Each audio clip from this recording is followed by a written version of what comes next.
जी नाज़रीन तव्हांखे आगाह कयूं पिया सिंध जे मुख़्तलिफ़ शहरनि जी सूरत-हाल बाबति तव्हांखे आगाह कयूं पिया। सिंध जे मुख़्तलिफ़ शहरनि में बरसातूं तबाहकारियूं जारी आहिनि। रोडनि रस्तनि ते पाणी बीठी वियो आहे। शहरी सख़्तु परेशान थी विया आहिनि।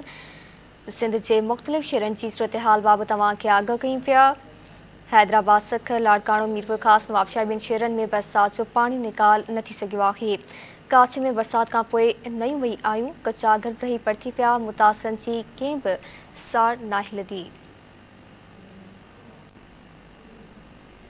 सिंध जे मुख़्तलिफ़ शहरनि जी सूरत-हाल बाबति तव्हांखे आगाह कयूं पिया। बरसातूं तबाहकारियूं जारी आहिनि। शहरी सख़्तु परेशान थी विया आहिनि। सिंध जे मुख़्तलिफ़ शहरनि जी सूरत-हाल बाबति तव्हांखे आगाह कयूं पिया। बरसातूं तबाहकारियूं जारी आहिनि। शहरी सख़्तु परेशान थी विया आहिनि। नाज़रीन, सिंध जे मुख़्तलिफ़ शहरनि जी कंदकोट में बि तेज़ बरसाति तबाही मचाए छॾी आहे। तफ़सील मालूम कंदासीं हफ़ीज़ मलिक खां। जी हफ़ीज़, तव्हां आगाह कजो। कंदकोट ऐं भरपासे वारे इलाइक़नि में गुज़िरियल 3 ॾींहंनि खां वठी करे तेज़ बरसाति ऐं हल्की बरसाति वारो सिलसिलो उहो जारी आहे।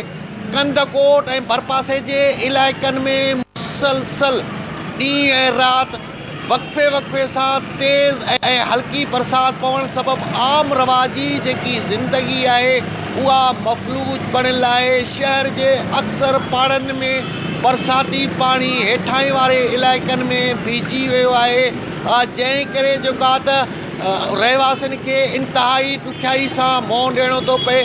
जॾहिं त शहर जे रोड ऐं रस्तनि में बि पाणी जो जेका त निज़ाम उहो नेकाली वारो उहो अञा असां ताईं न थी सघियो आहे। ऐं शहर जो हिकिड़ो ई जेको मेन रोड आहे ऐं जिते जेको आहे त पाणी वारो सिस्टम उनखे जेको आहे त नेकाल कयो पियो वञे। जॾहिं त मुसलसल 3 ॾींहंनि खां वसंदड़ बरसाति सबबि जिते जेको आहे त आम रवाजी ज़िंदगी मफ़लूज बणियल आहे ऐं उते बिजली जो निज़ाम जेको आहे उहो दरम बरम थियल आहे। बिजली ते हलंदड़ जेको कारोबार आहे उहो सख़्तु मुतासिर थी रहियो आहे। जॾहिं त जेके बिजली ते कमु कंदड़ मज़दूर पोरियत तबिको आहे उहे जेको आहे त इंतिहाई जेको आहे त ॾुखियाई वारी ज़िंदगी उहा गुज़ारे रहिया आहिनि। ऐं कंदकोट ऐं भरपासे वारे इलाइक़नि में हींअर बि जेको आहे त हल्की हल्की बरसाति उहा जेको आहे त जारी आहे। जॾहिं त कंदकोट ऐं भरपासे जा जेके इलाइक़ा आहिनि उते जेके बरसाति सबबि जेको पाणी आहे उहो बीठल आहे। रहवासी इंतिहाई ॾुखियाई सां मुंहुं ॾेई रहिया आहिनि। जी।